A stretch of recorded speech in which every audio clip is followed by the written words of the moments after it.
여러분 잘 아시겠지만 우리가 주일마다 예배를 드리는 이유가 뭡니까?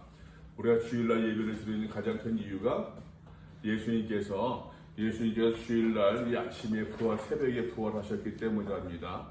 예수님께서 금요일날 보통 교회를 보게 되면 어머니들 같은 경우도 금요 예배, 금요 구역 예배를 많이 드리잖아요.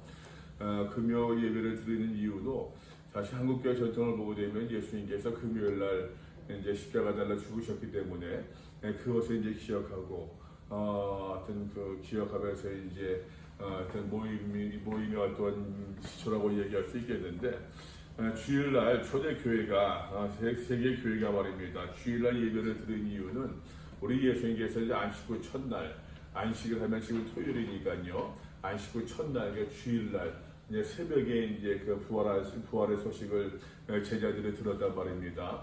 그러니까 이제 주일마다 초대교회에서 주일마다 예배를 드렸던 가장 큰 이유는 우리 예수님의 부활 소식을 이제 날마다 매주마다 모든 성도들이 기억하는 그러한 삶을 살겠노라라고 하는 그러한 다짐으로서 이제 주일 예배가 기원되어졌다라고 얘기할 수 있겠는데요. 물론 이제 그 당시 로마 시대에 아시는 것처럼 주일날은 이제 영어로 썬데이지 않습니까? 해를 섬기는 이제 그러한 이제 날이라고 얘기할 수 있겠는데 로마 사회가 이제 그 해를 섬기는 그러한 그 국가 종교가 있었기 때문에 공식적으로 주일날이 일요일날이 이제 썬데이가 공식적으로 로마의 휴무일이었다고 그래요. 그러다 보니까 자연스럽게 모이기도 쉽고 또 이제 그 주일마다 성도들이 예수님의 이제 그 부활하심을 기억하고 기념할 수 있는 그런 모임이 자연스럽게 이루어졌다라고 말을 하고 있답니다. 다시 이야기합니다, 여러분. 우리가 주일에 예배를 드리는 가장 큰 이유는 예수님의 부활을 기억하고 예수의 부활을 우리가 기념하기 위함이다라고 이야기할 수 있습니다. 그런 의미에서 본다고 한다면은 성도들에게 있어서는요 매 주일마다 부활절이다라고 이야기할 수 있어요. 그러나 이제 그 교회에서 양대 절기 두 개의 큰 절기를 이야기할 수 있다고 하면 봄에 있는 부활절과 우리가 겨울에 있는 예수의 성탄절 이 두 절기를 양대 절기로 이야기할 수 있겠죠. 예수님께서 이 땅에 강림하셨다라고 하는 성탄절과 그다음 예수님께서 죽음을 깨뜨리시고 죽음의 권세를 이기시고 부활하셨다라고 하는 이 부활절의 이 양대 절기는요. 사실 기독교의 모든 핵심 교리, 모든 가르침들을 다 그 양대 절기 가운데 다 숨겨져 있다라고 얘기할 수 있는 아주 중요한 의미를 가지고 있는 그런 절기이다라고 이야기를 할 수 있는 것이랍니다. 그래서 여러분 부활, 예수님께서 이 땅에 오셨다, 하나님이 이 땅에 오셨다라고 성탄절도 마찬가지이지만 예수님께서 죽음의 권세를 깨뜨리시고 부활하셨다라고 하는 이 부활도 부활이라는 교리도 매우 중요한 핵심 교리이다라고 이야기할 수 있어요. 하나님의 세상을 이처럼 사랑하셔서 독생자를 예수로서 이 땅에 우리에게 보내주셨다라고 하는 이 성탄의 임마누엘의 강림의 이 교리도 매우 중요하지만 그러나 예수님께서 우리의 죄를 대신해서 십자가 달라 죽으신 예수님께서 부활하셨다라고 하는 이 교리 또한 우리의 양보할 수 없는 중요한 가르침이다라고 하는 것입니다. 그래서 사도 바울은 이야기합니다. 만일 부활이 없다고 한다면 우리의 믿음이 헛것이요. 만일 부활이 없다면 우리가 얼마나 불쌍한 사람이 되겠느냐라고 하는 것이죠. 예수를 믿는다고 하면서도 우리가 하나님 믿는다고 하면서도 만일 우리가 믿고 있는 이 부활이 가짜고 이 부활이 거짓이라고 한다면은 우리가 얼마나 허무한 사람, 불쌍한 사람이 되겠느냐라고 하는 것입니다. 여러분 부활교리가 중요한 것은요 다시 이야기합니다. 여러분 천국 소망 때문이다? 맞습니다, 여러분. 그러나 여러분 어떻습니까? 천국이 여러분 말씀을 드렸어요. 천국은 여러분 우리가 가는 곳입니까? 천국은 우리가 오는 곳입니까? 천국은 우리가 죽어서 가는 곳이 천국이에요? 아니면 하나님 나라는 말입니다. 하나님 나라 이 땅에 오게 해야 되는 것입니까? 사실 두 가지 다 의미가 있어요. 그죠? 전통적인 가르치면서 우리가 죽어서 하나님 나라 올라갑니다. 하나님 곁에 서게 되어집니다. 그래서 천국에 가면 천국 간다. 그런 표현 쓰고 있지 않습니까? 하나님 나라 간다라고 하는 것입니다. 근데 여러분 예수님의 복음서 말씀 우리가 예수님의 생애도 쭉 같이 묵상하고 공부했습니다만 예수님께서 가르치신 것은요. 하나님 나라가 주의 나라가 이 땅에 임하게 하는 곳이라고 이야기할 수 있어요. 그래서 주의 나라가 오게 하시오며 우리가 늘 주기도문 외울 때마다 주기도문을 기도할 때마다 주의 나라가 임하시옵소서라고서 기도하고 있는 것이지 않겠습니까? 둘 다 같은 의미가 같이 강조하는 모습입니다만, 그러나 여러분, 인간은 말입니다, 현재적인 인간이지 않겠습니까? 현재를 살아가면서 미래를 바라본다라고 하는 것입니다. 미래를 바라보는 것도 어떤 의미에서 현재를 내가 살고 있는 모습이다라고 이야기할 수 있겠지요. 또 어떤 분들은 이야기합니다. 여러분, 인간은 미래적인 인간이다. 인간만이 미래를 사용할 수 있고 인간만이 미래를 준비할 수 있다. 그렇기 때문에 이 미래가 중요하기 때문에 현재를 바르게 살아야 된다. 같은 비슷한 이야기라고 말할 수 있겠습니다. 네, 여러분, 어쨌든 간에 천국을 말입니다. 여러분, 우리가 바르게 이 땅에 현재적으로 이 땅에 오게 할 수 있어야 된다라고 하는 것이에요. 여러 말씀을 들었습니다. 천국이 무엇입니까? 우리가 주권적인 개념으로 이야기하고 있잖아요.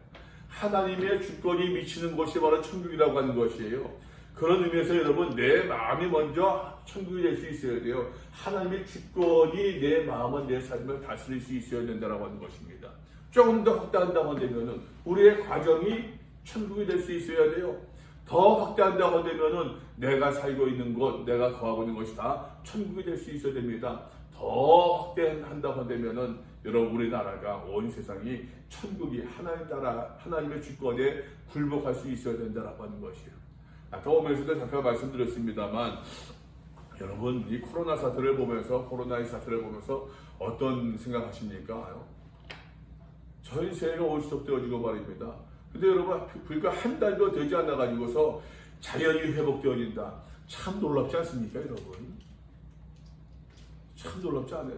자연은 그 자체로 이만큼 순화 기능이 있고 정화 기능이 있는데, 이 호모사피엔스라는 인간이 말입니다, 여러분, 그만큼 이 자연을 망가뜨리고 있더라라고 하는 것이죠. 인간이 말입니다, 여러분, 숫자가 많아지든 간에 적든 간에, 인간 능력이 있든지 없든지 간에 넘지 말아야 되는 선은 자꾸 넘어가니까, 개척한다고 하는 그 명분으로 말입니다, 넘어가다 보니까는 그 바이러스의 공격을 받아가지고서 벌어진 모습이다라고 이야기할 수 있는 것이지 않겠어요? 어떤 의미에서 본다고 되면 인간의 어떤 교만이 빚어낸, 인간의 건방짐이 빚어낸, 인간의 무리함이 빚어낸, 자연에 대한 무리함이 빚어낸 이 모든 사태라고도 이야기해도 틀림이 없더라라고 하는 것이죠. 성경적으로 말씀드린다고 하는 말입니다. 여러분, 인간이 하나님의 주권에 굴복하지 못하는 모습이라고도 이야기할 수 있더라라고 하는 것이에요. 그러니까 여러분, 이거 너무 올드한 이야기입니까? 너무 판에 막힌 이야기입니까? 하나님의 심판이다 라고 우리가 새겨볼 수 있는 그 모습이 분명히 있더라라고 하는 것입니다. 여러분, 성경은 미래적 부활을 가르치지만, 그러나 동시에 부활의 현재성도 이야기하고 있답니다. 여러분, 우리가 몸에, 아까도 해서 우리 몸의 부활을 믿습니다. 몸의 부활을 믿지만, 이 몸의 부활이라고 하는 것은 우리가 하나님께 갔을 때 나중에 마지막 때 역사의 종말에 이루어질 그 모습이란 말이에요. 그러나 여러분, 부활의 현재라고 하는 것은 말입니다, 우리가 예수로서 믿는 그 사람들이 내가 어떻게 이 부활의 능력을 내가 날마다 체험하며 하나님의 주권에 복종함으로 말미암아 하나님 나라가 오게 하는 것처럼 내가 날마다 어떻게 그 하나님의 주권에 복종함으로 말미암아 이 부활의 현재적 능력을 경험할 수 있겠느냐라고 하는 것이에요. 여러분, 이것을 가리켜서 신앙생활을 하고 이야기할 수 있어요. 여러분, 내가 예수 그리스도의 기도를 열심히 해서 말입니다, 말씀을 많이 읽어서 말입니다, 여러분, 내가 예수 그리스도를 많이 사랑해서 하나님을 뜨겁게 바라봐서 내가 남들이 없는 내 능력을 소유하고 성공을 하고, 이것이 신앙이 아니라고 하는 것이에요. 하나님의 능력을 내 마음의 중심에서부터 체험할 수 있는 모습들, 하나님의 주권에 복종하는 모습들 말입니다. 그래서 내가 날마다 예수와 함께 부활의 그 은혜를 체험하는, 이것이 여러분 신앙의 중요한 의미이지 않겠느냐라고 하는 것이에요. 우리가 요한계시록 말씀을 쭉 바라보고 있는데 5장까지 보았었죠. 요한계시록 5장까지 보았었는데, 여러분 5장까지 내용을 쭉 보게 되면 1장에서는 그 요한계시록이 말입니다, 요한이 서론적인 이야기를 하고 있고요. 이제 2장과 3장에서는 또 이제 그 일곱 교회에 보내주신 말씀들, 4장에서는 천국, 4장과 5장에서는 천국 하늘 보좌의 환상을 보여주고 있답니다. 여러분, 요한계시록 전체 주제가 무엇이라고 말씀드렸어요? 복음과 하나님 나라라고 얘기했잖아요. 여러분, 복음과 하나님 나라는 요한계시록만이 아니에요. 복음서만이 아닙니다. 성경 전체가 이 복음과 하나님 나라라고 하는 이 두 단어로, 이 주제로 다 꿰뚫어 볼 수 있다고 하는 것이 요한계시록도 마찬가지랍니다. 여러분, 복음이 무엇입니까? 예수님의 내러티브, 예수님의 이야기, 그렇죠? 하나님 나라 뭡니까? 하나님 주권이라고 그랬어요, 여러분. 우리가 예수를 바르게 믿음으로 말미암아 내 삶이 하나님 나라가 되어지고, 여러분, 하나님 나라에 이 땅에 구현케 하는 것, 이것이 성도의 삶이라고 이야기할 수 있는 것이지 않겠습니까? 요한계시록도 그것을 이야기하고 있더라라고 하는 것이에요. 요한계시록은 여러분 한가지 이야기합니다. 예수님이 누구이신가? 예수님은 요한은 어떻게 증거하는가? 분명히 이야기하고 1장 5절 말씀 보세요. 여러분, 1장 5절 말씀 보니까 또 충성된 증인으로 죽은 자 가운데서 먼저 나시고 라고 이야기하죠. 충성된 증인이라고 예수님을 이야기할 때 충성됐다. 충성이란 말에 피스토스라고 얘기하는데 이건 신실하다는 얘기예요. 신실하다. 보통 우리가 믿음 얘기하지 않습니까? 믿음이란 말에 피스토스에서 비롯되었어요. 피스티스라고 그래요. 피스티스가 믿음이야. 이 믿음, 충성된 피스토스. 이 피스토스란 말에 다른 성경에서 요한복음의 다른 데서 말입니다. 신실하다라는 표현으로 나오고 있어요. 예수님을 가리켜서 여러분 충성된 증인이다라고 신실한 증인이라는 얘기예요. 무엇에 신실하다는 얘기입니까? 하나님의 말씀에. 누구를 위해서 신실하다는 얘기입니까? 하나님의 말씀에 신실한 것만이 아니라 우리 모두를 위해서 신실한 분이셨다라고 하는 것이 증인이래요. 무엇의 증인이라는 얘기입니까? 하나님의 그 사랑의 증인된 삶을 우리 예수께서 보여주셨더라라고 하는 것이에요. 계속해서 말씀 보세요. 죽은 자들 가운데서 먼저 나시고 부활을 이야기하고 있는 것이에요. 부활의 첫 열매. 사도 요한은 말입니다. 여러분 벌써 1장에서 예수를 바라볼 때에 부활하신 예수님을 바라보고 있더라라고 하는 것이에요. 어린 양을 바라볼 때에 부활하신 어린 양을 바라보고 있더라라고 하는 것입니다. 부활의 첫 열매로서. 근데 말입니다, 여러분, 이 부활의 첫 열매로 신실하신 이 증인이셨던 예수님께서 말입니다. 땅의 임금들의 머리를요. 이 모든 땅, 권세 있고 돈 있고 권력 있고 뭐 그런 사람들 지가 주인인 것처럼 행사하지만, 그러나 그 모든 것의 머리 주권자가 누구이냐? 예수님이시다라고 하는 것이. 사도 요한은 처음부터 벌써 그것을 그렇게 이야기하고 있답니다. 머리가 되신 예수 그리스도로 말미암아 은혜와 평강이 너희에게 있기를 원하노라. 우리를 사랑하사 그의 피로 우리 죄에서 우리를 해방하시고 그저 구속하셨다는 얘기죠. 그의 아버지 하나님을 위하여 우리를 나라와 제사장 삼으신 그에게 영광과 능력의 세세토록 있을지어. 처음부터 사도 요한은 말입니다. 예수님을 이야기할 때 부활의 주로서 처음부터 이미 언급하고 있더라라고 하는 것이에요. 그 예수님께서 우리 모두를 사랑하셔서 그의 피로 우리 모두를 사해 주시고 우리 모두를 구원해 주셨다라고 하는 것입니다. 나 사도 요한은 나 요한은 그 예수님께서 내게 보여주셨던 그 모든 환상들을, 그 말씀들을 내가 기록하고 너희에게 좀 전하고 있도다라고 하는 것입니다. 자, 여러분, 이 부활절을 맞이하면서 우리는 기억할 수 있기를 바랍니다. 부활에는 중요한 전제가 있어요. 부활의 중요한 전제가 무엇입니까? 어떤 사람들 부활할 수 있습니까, 여러분? 어떤 사람들이? 예수를 잘 믿는 사람들? 어떤 사람들이 부활할 수 있습니까? 기도를 열심히 하는 사람들? 어떤 사람들이 부활할 수 있습니까? 간단합니다. 누가 부활할 수 있습니까? 죽은 사람이 부활할 수 있어요. 그렇죠? 부활에는 중요한 전제가 있습니다. 그게 뭡니까? 죽음이라고 이야기할 수 있어요. 죽지 아니하고서는, 죽지 않고 내가 부활했다? 그건 뻥이에요. 뻥. 예수님 가리켜서 부활하셨다 라고 얘기해요. 죽음에서 부활하셨다. 죽으셨거든요, 여러분. 우리가 말씀 봉서 보지 않았습니까? 그래서 칼을 찌르잖아요. 죽었습니다. 사망 선고 받았습니다. 죽어야지만 죽었던 사람이 다시 살아났을 때 그것을 가리켜서 부활이라고 이야기할 수 있어요. 거의 죽어가는 사람이 여러분 치료받아서 살아났습니다. 부활입니까? 아니죠. 그건 아니에요. 죽어야지만 부활할 수 있다라고 하는 것입니다. 그런 의미에서 여러분 기독교를 가리켜서 부활의 종교라고 많이 얘기해요. 기독교를 가리켜 생명의 종교라고도 많이 이야기합니다. 근데 여러분 여기는 중요한 전제가 있어요. 똑같아요.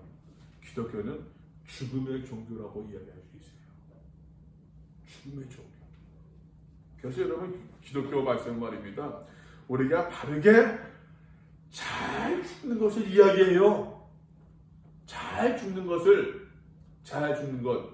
너무 결론적입니다. 예수 안에서 잘 죽는 것을 이야기해요.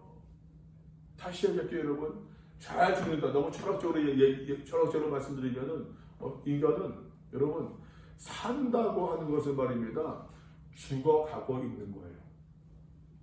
맞아요? 내가 살아있다라고 하는 것은 죽어가고 있는 것입니다. 그렇잖아요. 죽음이 어느 순간에 있는데 내가 살아있다는 얘기는 그 죽음을 향해서 계속해서 앞으로 나아가고 있는 것이에요. 그런 의미에서 살아있다는 얘기는 죽어가고 있다. 예, 또 다른 의미더라라고 하는 것입니다. 그래서 이렇게 이해할 수 있겠죠. 기독교는 죽음의 종교다. 잘 죽는 것을 가르쳐주는 종교예요. 왜? 잘 죽어야 부활할 수 있거든요. 잘 죽는 것, 여러분 다시 말씀드립니다. 잘 죽는 것은 곧 잘 사는 것을 이야기해요. 왜? 살았다고 하는 것은 죽어가는 모습이라니까요. 그냥 잘 죽는다는 얘기는 잘 산다는 얘기예요. 잘 산다는 얘기는 여러분 허위호식하는 거 잘 사는 것이 아니라 죽음을 잘 준비하는 것이 여러분 잘 사는 것이다라고 이야기하시는 것이겠죠. 그래서 여러분 우리가 먼저 요한계시록 5장까지의 말씀을 통해서 잘 죽는 것이 무엇인가 보게요. 바울은 그래서 나는 날마다 죽는데 그런 얘기를 하지 않습니까? 내가 그리스도와 함께 십자가에 못 박혔나니. 바울의 고백입니다. 바울은 날마다 예수 안에서 바울은 날마다 복음 안에서 죽는 삶을 살았던 사람이었습니다. 여러분 우리가 잘 죽어야겠는데 죽음이 무엇일까요? 그렇다고 여러분 우리의 생명 끊어야 되는 것이겠습니까? 그런 의미가 아니죠. 요한계시록의 말씀을 따라서 본다고 한다면 2장 7절 말씀 보세요. 2장 7절 귀 있는 자는 성령이 교회에 들어가신 말씀을 들을지어다. 이기는 그에게는 내가 하나님의 나팔에 있는 생명나무의 열매를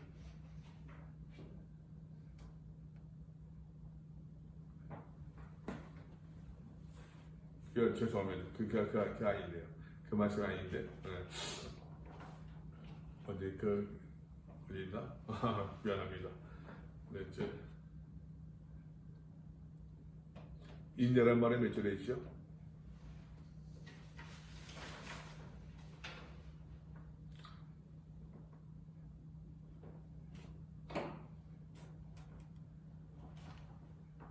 아, 2장 1절. 1절을 7절로 잘못 썼어요. 2장 1절 말씀 보세요. 죽음은 2장 1절 말씀. 2장 2절 말씀. 내가 내 행위와 수고와 내 인내를 알고 라고 얘기하고 있어요. 인내를 알고. 그래서 여러분 이렇게 얘기할 수 있어요.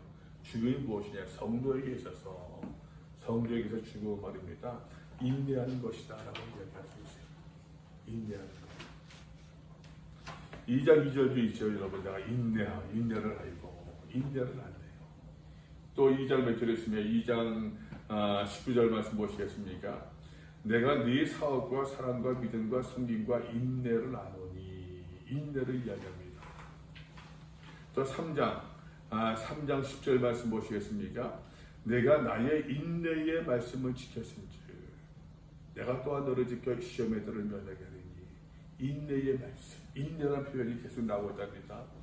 요한계시록에서 이 인내라고 하는 단어는 매우 중요한 거예요.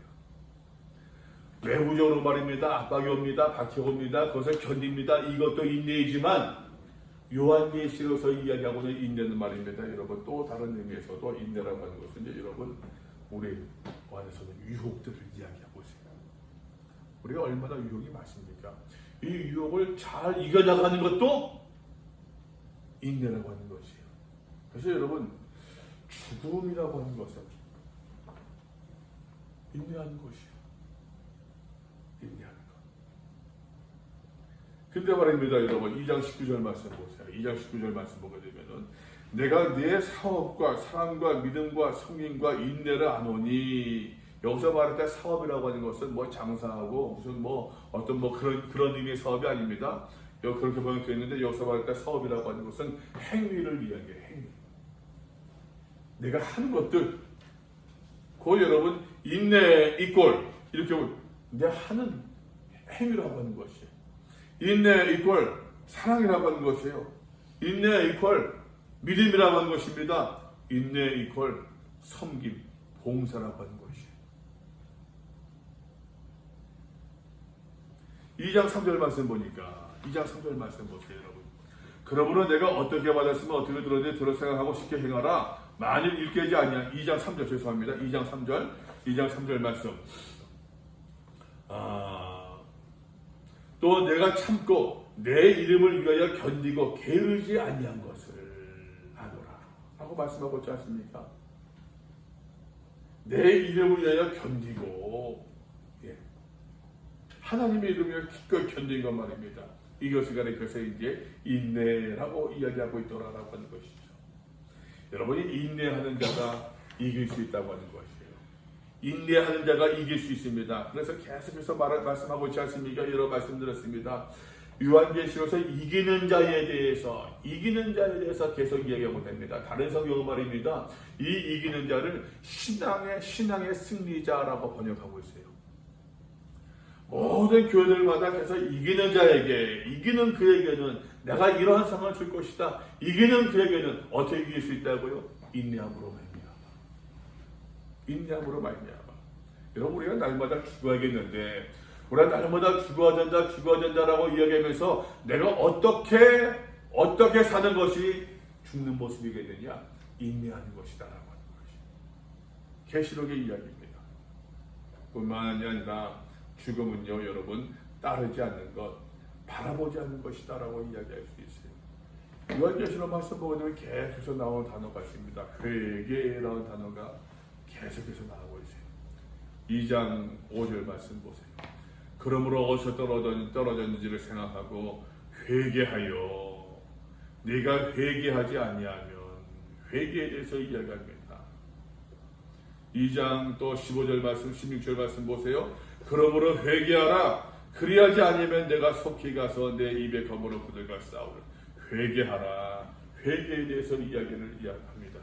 2장 21절 말씀 보세요. 또 내가 그에게 회개할 기회를 주었을 때 자기의 음행은 회개하고자 아니하는도다. 회개가 뭡니까 여러분? 메타노이아라고 얘기하는데 회개라고 하는 것은요, 여러분 돌아서는 것을 이야기해요.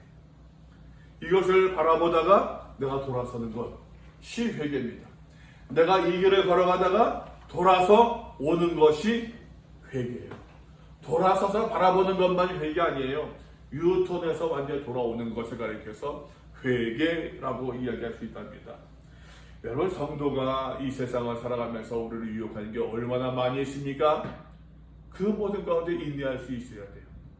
여러분 내가 보니까는 뭐 삶이 잘못됐습니다. 방향이 잘못됐습니다. 바르게 사용하지 않습니다. 그래서 여러분 유턴해서 돌아옵니다. 어디서 떨어졌는지를 생각하고 다시 돌아섭니다. 다시 돌아옵니다. 여러분 이것을 가리켜서 회개한다라고 이야기할 수 있어요. 죽음이 무엇이냐? 회개하는 것이라고 이야기할 수 있어요. 날마다 여러분 나를 돌아보는 가운데 날마다 이정표 우리의 내비게이션되는 예수를 바르게 바라보면서 말입니다. 우리의 삶을 늘 재조명하는 것, 이것을 가리켜서 회개하는 것이요. 이것을 가리켜서 성도의 죽음이라고 이야기할 수 있어요. 여러분 우리가 살아있다고 할 때, 우리가 살아있다고 주장할 때에 여러분 유혹이 얼마나 많습니까? 모든 사람들이 뭐 전 세계 팬데믹 현상으로 해가지고서 꼼짝 달싹 못하고 있는데 그래도 이러면 답답해서 말입니다. 저는 어저께인가 금요일날 이제 사전 투표를 했는데 뭐 생각보다 사람이 많더라고요. 뭐 전국적으로 사전 투표가 30% 29.30% 가까이 되더라고요. 이게 뭐 보통 이제 국회의원 선거든 전문가들 그러더라고요. 한 60% 선거안돼요 투표율이. 그러니까 반이 벌써 해버린 거예요. 그걸 보니까는 전문가들 하는 얘기가 아마 젊은 층의 어떤 투표율이 높은데 여러 가지 많은 이유가 있겠습니다만 그 가운데 하나가 답답하니까 이거라도 좀 나아보려고 하는. 여러분 우리가 살아있다 보게 될 말입니다. 여러분 우리를 유혹하는 게 얼마나 많아요. 재밌는 게 얼마나 많이 있습니까? 이런 돈 좀 있어야 말입니다. 사고 싶은 게 얼마나 많이 있습니까? 보여지는 게 얼마나 많습니까? 가고 싶은 것이 얼마나 많고 먹고 싶은 것이 얼마나 많이 있습니까? 여러분 다 살아야 되는 모습이거든요. 그러니까 여러분 그 하고 싶은 거 거기에 따라가다가 말입니다. 여러분 그걸 따라가다가 여러분 내 시간도 돈도 내 정열도 낭비할 때가 얼마나 많이 있어요. 죽음은 무엇이냐? 인내하는 것이야. 죽음은 무엇이냐? 회개하는 것이야. 또 하나 중요한 거 얘기할게요. 성도에게서 죽음은 무엇이냐? 타협하지 않는 것이야.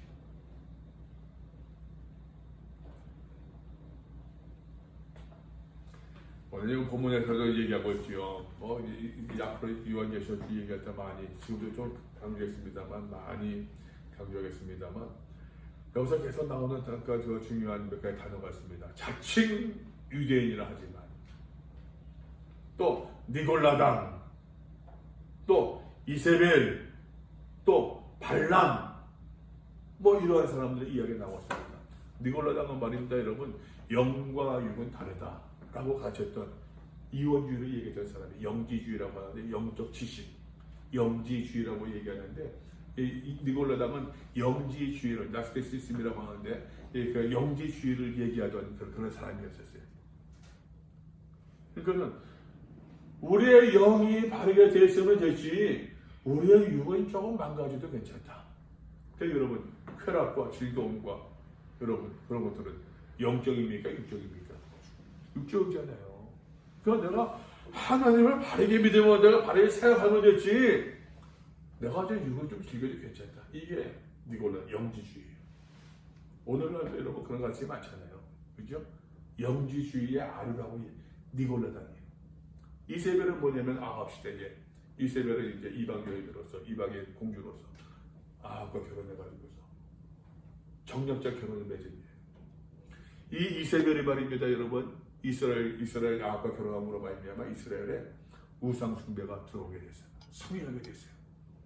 이 아합 시대, 이세벨 시대에 그 유명한 엘리야가 말입니다. 네? 갑자기 무슨 산이었죠 이게? 갈멜산에서 850대 1의 영적인 싸움을 해요. 바알과 아사라 선지자 850명과 더불어 엘리야가 혼자서 싸움을 해요. 학자들의 해석입니다. 그 당시의 종교적 상황이 영적인 상태가 850대 1이 될 정도로 이스라엘 야훼 종교가 하나님에다 무너졌다는 거예요. 이것을 다시 복원시킨 이가 엘리야였어요. 하나님 종교를 그렇게 다 무너뜨렸던 이가 이세벨이라는 여인이었어요. 우상 숭배를 가져왔던 사람이었어요. 발람은 누구냐? 발락을 통해서 말입니다. 이스라엘 백성들이 이제 애굽을 출애굽해서 말입니다. 이제 막 방황하고 있을 때, 이제 다니고 있을 때, 발락이라고 하는 그 왕이 말입니다. 이스라엘 명성을 들었거든요. 명성을 듣고서 겁나니까는 거짓 선지자 발람을 꿰어가지고서 이스라엘을 저주하게 만듭니다. 돈을 줘가지고서. 근데 발람이 말입니다. 여러분 이 사람이 해가지고 하나님 영을 받아가지고서 말입니다. 거짓말을 이스라엘을 저주해야 되는데 이스라엘을 저주하지 않고 축복하는 얘기를 해요. 그래서 발람이 저주를 받죠. 내가 돈 받고서 그런 건의 예언을 하고 있냐? 저주를 받아요. 우상 숭배하는 모습이에요. 하나님의 영을 돈으로 사고 팔기라고 하는 그런 모습이었어요. 무슨 말이냐면 여러분, 요한계시에서 중요한 모티브를 이야기하고 있는 것이에요. 그 당시 로마 시대에서 집중연맹에서 로마가 패권자입니까? 패권자. 여러분 잘 아시는 것처럼 이스라엘 백성들이 말해 유대인들이 나라를 잃어버리고서 흩어졌습니다. 디아스포라 흩어졌어요. 흩어진 가운데서 이 사람들이 중요한 신앙도 잃어버리지 않고 자기들의 문자도 언어도 잃어버리지 않았어요. 또 중요한 수단을 이들이 가지려고 했었어요. 뭔지 아세요?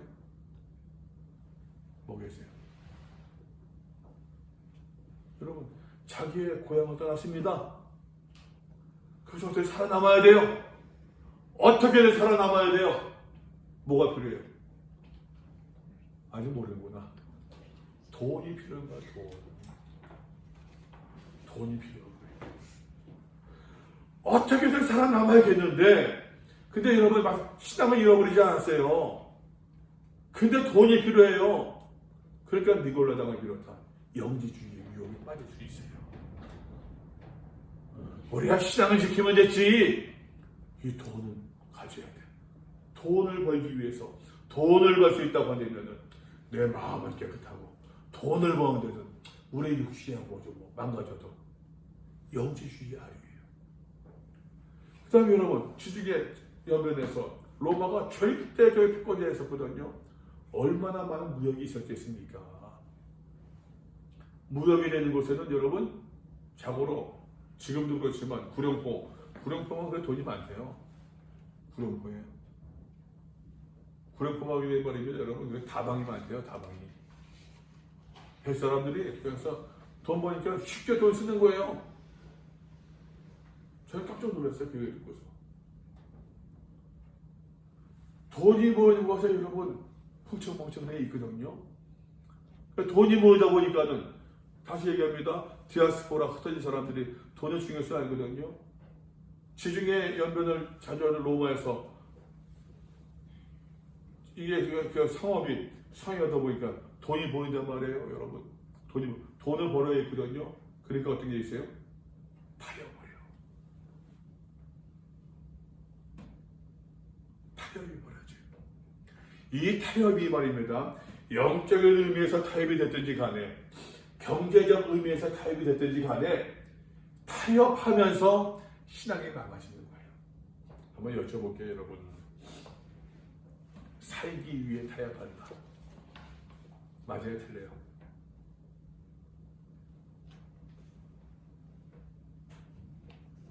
맞아요, 틀려요? 맞아요. 살기 위해서. 다시 말씀드립니다. 죽음은 타협하지 않는 것이라니까요. 죽음은 타협하지 않는 것이에요. 근데 여러분, 살기 위해 타협한다. 죽음입니까? 아닙니까? 살아있으니까 타협하는 거예요. 더 살려고 타협한단 말입니다, 여러분. 맞아요, 여러분. 그래도 살아야지. 어떻게든 살아야 된다? 그 말이 맞아요. 근데 여러분, 타협이 이루어지다 보면 말입니다, 여러분. 여기서부터 충성됨도 신실함도 자꾸만 잃어버리게 되어진다라고 하는 것이에요.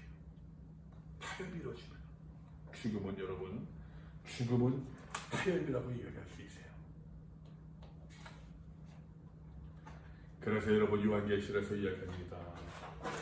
이러한 상황 가운데서 믿음의 성도들은 어떻게 믿음을 지켜야 되겠느냐? 그래서 5장에서 이야기하고 있는 것입니다. 여러분, 5장 6절 말씀 보세요. 내가 또 보니 보좌와 네 생물과 장로들 사이에 한 어린 양이 서 있는데, 어린 양이 서 있대요. 어린 양. 이게 여러분들 아마 벌써 그럴 것 같은데, 이게 헬러가 이게 왜 이렇게 막 떨어졌는가 모르겠어요. 아르니온이라고 그래. 아르니온. 다 붙여서 아르니온이라고 읽어야 되는데, 다 붙어 있어야 되는데 이렇게 떨어지고 막 붙어 있고 해가지고서 아르니온. 어린 양이 서 있는데 일찍이 죽임을 당한 것 같더라. 이 어린 양이 누구라고요? 예수 그리스도예요. 이 예수님께서 어떻게 하고 계시다고요? 일찍이 죽임을 당하고 가더라. 이 죽임당한 어린 양이 부활의 첫 열매로 말입니다. 내게 이 말씀을 주셨다라고 하는 것이. 죽임당한 이 어린 양이 지금 서 있대요. 서 있더라. 내 생물도 있고 24보좌 장로들이 말입니다. 엎드려 있는데 어린 양이 서 있더라. 여러분, 이 예수를 우리가 바라보는 것이 믿음이라고 하는 것이에요. 우리를 유혹하고 우리를 흔들고 우리의 마음을 빼앗으려고 하는 그 모든 것을 타협하고 그걸 따라가는 그것이 여러분 신앙의 믿음이 아니라, 그것이 여러분 부활하는 믿음이 아니라, 이 어린 양, 일찍이 죽임을 당한 이 어린 양을 우리가 바라보는 것. 이것이 참된 부활의 믿음이요, 이것이 부활의 신앙이라고 이야기할 수 있는 것이랍니다. 이 어린 양이 우리를 부르시고 우리에게 사명을 주시고 우리에게 믿음을 주신 이유가 무엇입니까? 10절 말씀 보시겠어요? 5장 10절. 그들로 우리 하나님께서 나라와 제사장들을 삼으셨으니, 나라와 제사장을 삼으셨대요. 나를 나라 삼으셨다. 나라, 이런 말씀 들으지 않습니까? 나라, 주권이라는 얘기니까요. 주권. 제사장, 하나님과 일방적인 쌍방적인 교통을 이야기하고 있는 것이. 그래서 사도 요한은 말입니다. 1장 9절에서 나 요한은 너희 형제요 예수의 환난과 나라와 오래 참에 동참하느니라. 나 요한은 이미 그렇게 하나님 나라의 그 환난에 참음의 인내에 동참하던 사람이라. 내가 그런 삶을 살았다고 하는 것이에요. 그러면서 요한이 중요한 모티브를 줘. 나 요한 너희 형제다. 나만 그렇게 할 것이 아니라 너희 모두도 그런 삶을, 그런 믿음을 가져야 될 것이다라는 얘기예요. 이 부활의 귀한 교정 가운데서 우리가 여러분 다시 말씀드립니다. 죽지 않으면 부활이 없어요. 죽음은 내 몫이에요. 다시 살리는 것은 하나님 몫이에요. 우리가 우리의 신앙을 믿음을 조목고 있는 그 모든 것에서부터 타협하지 않으며 예수를 바라보며 바른 믿음을 견지할 수 있는 신실한 우리 모두 되어줄 수 있기를 간절히 바랍니다. 오늘은